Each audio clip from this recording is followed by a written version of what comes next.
Madam আমারটা দেবে না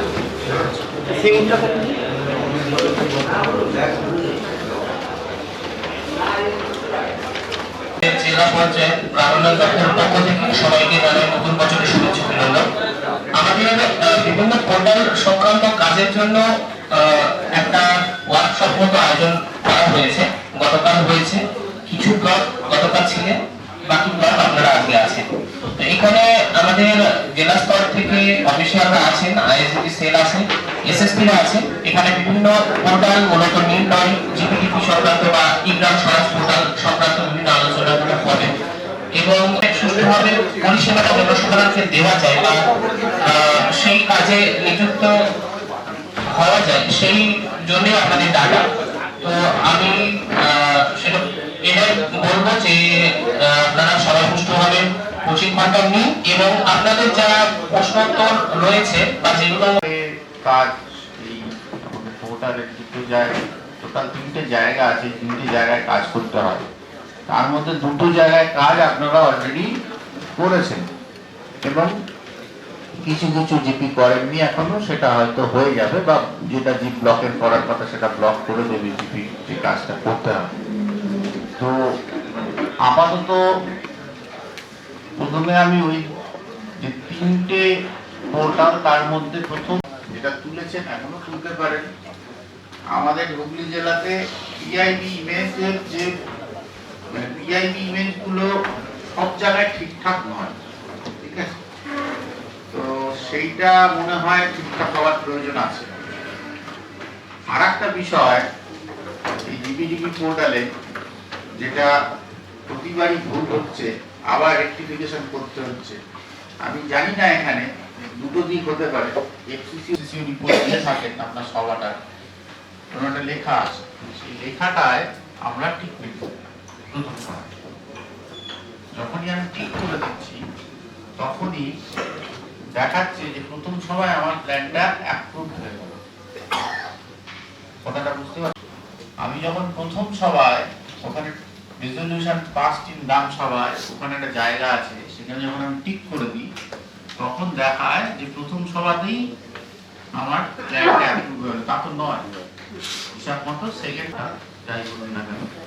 তো এই দুটো পোর্টাল মোটামুটি এখনো পর্যন্ত রয়েছে এবং যবে থেকে আমরা থিমের কাজ শুরু করেছি, থিম নিয়ে যখন প্ল্যান করতে চাইছি তখন কিন্তু এই নির্ণয় পোর্টালের মাধ্যম দিয়ে আমাদের থিমটাকে ওখানে তুলতে হবে। তাহলে আমি জিপিডিপি পোর্টালে যেটা বলছিলাম যে ওখানে যখন রেজলিউশন, তার মানেটা কি দাঁড়াচ্ছে যে দুটো মিটিংই আমি ধরুন এটা আমি এইটা করলাম, আমি দেখাচ্ছি আপনাদের। এটা যেমন দেখলাম প্ল্যান অ্যাপ্রুভিং সবার থেকে, তেমনি আমরা এফসিসিও ফিডব্যাক, এটাই তো দিয়েছি না, দেখছি। দেখুন এফসিসিও ফিডব্যাকে যদি আমরা ঢুকি,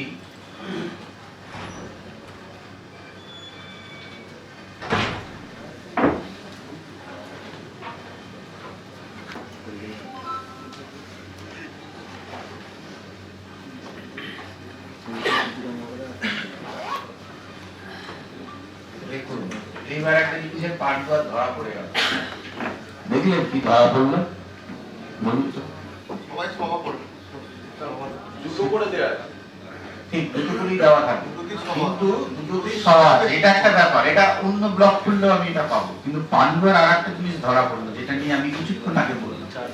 দেখুন 4 জন এফসিসিও রিপোর্ট দিয়েছে, কিন্তু ওই 4 জন এখানে 0 দেখাচ্ছে, সেই 4 জন কিন্তু ওখানে ঠিক পারেনি। তারা প্ল্যান অ্যাপ্রুভে যেতে পারবে না, কিন্তু আটকাবে।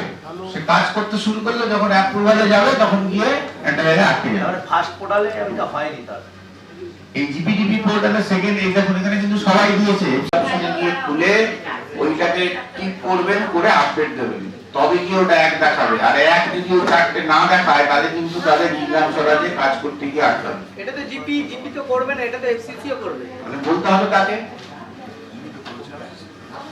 না না, প্রথমটা জিপি আমাদের জিপি করেছে, না না, সেকেন্ডটা এফসিসিও করেছে, রিপোর্ট আমাদের কাছে ঠিক।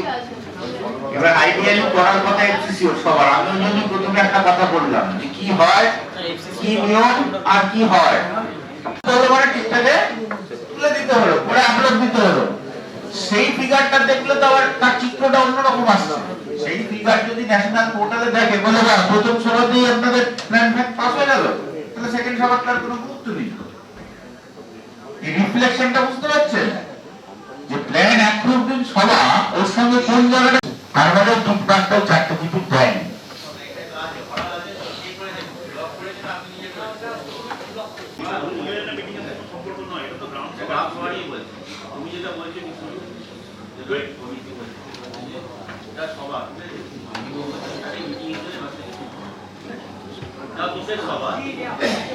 আপনারা কি করবেন দেখে নেবেন একবার যে এটা সত্যি সত্যি সমস্ত টাকাটা পেমেন্ট হয়েছে কিনা।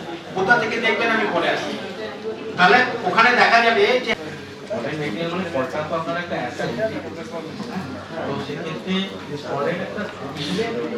মানে টোটাল ধরুন আমি খুলেও সবই করেছি, কিন্তু ধরুন আমি যে আমার 1,60,000 টাকার পেমেন্ট, আমি 1,60,000 টাকায় আমার পেমেন্ট করেছি। 90% পেমেন্ট করে দিলেন। 90% পেমেন্ট মানে আমাকে তাহলে আচ্ছা, আমি যেগুলো স্টেপগুলো আমার কমপ্লিট হবে তারপরে আপনারা আবার বলবেন, কারণ আপনারা যেগুলো বলছেন আমার লেখা আছে, আমি সেই স্টেপগুলো আলোচনা শুনে করছি। নিন, একবার শুনে নিন তারপরে। তাহলে এই যে মেইনটেনেন্স অফ অ্যাসেট মানে অ্যাসেট রেজিস্টার্ড আইডি নট শোন বা একটা অপশন আছে যে অ্যাসেট আইডি আপনার পাচ্ছে না, সফটওয়্যার খুঁজে পাচ্ছে না, অথচ কিন্তু অ্যাসেটটা আপনি তৈরি করেছেন। এবার মুশকিলটা দেখুন, আপনি কি করলেন, আমাদের ডিস্ট্রিক্টকে বললেন, আমাদের আইএসডিপি সাহেব যারা আছেন তাদেরকে বললেন যে অ্যাসেটটাকে রেজিস্ট্রেশন করে দিতে হবে। ওনারা কি করলেন, অতটা আর দেখলেন না, ও অ্যাসেট রেজিস্ট্রেশন করতে হবে, ঠিক আছে অ্যাসেটটাকে রেজিস্ট্রেশন করে দিল, তার মানে কি একটা অ্যাসেট ও কাউন্ট করে নিল সফটওয়্যার। অ্যাসেট রেজিস্টার বলে একটা জায়গা আছে, সেখানে অ্যাসেট কমপ্লিট ইয়েস আর টিক মানেন যদি, তাহলে পরবর্তীকালে আপনাকে অ্যাসেট রেজিস্ট্রেশন করার জন্য আর বলবে না। আমি এই কথাটা বোঝাতে পারলাম? অ্যাসেট রেজিস্ট্রেশন কেন করতে হয়, মনে করুন 20-21 সাল থেকে আমাদের ইগান স্বরাজ আছে, তার আগে যদি অ্যাসেট হয়, তার আগে আপনার প্ল্যান ছিল, সেই প্ল্যানে আপনি অ্যাসেটটা তৈরি করেছিলেন, সেক্ষেত্রে তো আমি সফটওয়্যারে পাবো না, সেক্ষেত্রে আপনি অ্যাসেট রেজিস্টার করে বেরিয়ে গেলেন। কিন্তু যদি আপনার আগের প্ল্যানে ধরা থাকে অ্যাসেটটা, কাজটা করে থাকেন, তাহলে